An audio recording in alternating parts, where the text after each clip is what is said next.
Ayun nga, dahil nagsisigang ako sa miso, kukuha tayo sa tanim natin ng ng aray ko, sili.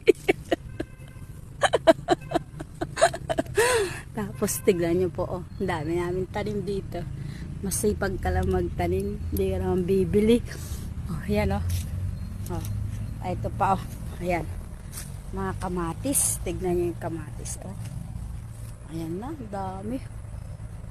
Pag inaalagaan namin yung kamatis, hindi talaga siya maganda. Hindi siya maganda tubo.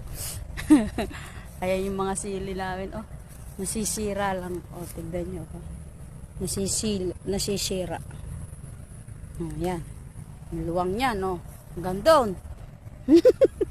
Ito, talong. Pag dito tayo sa talungan, paano po? Dito tayo sa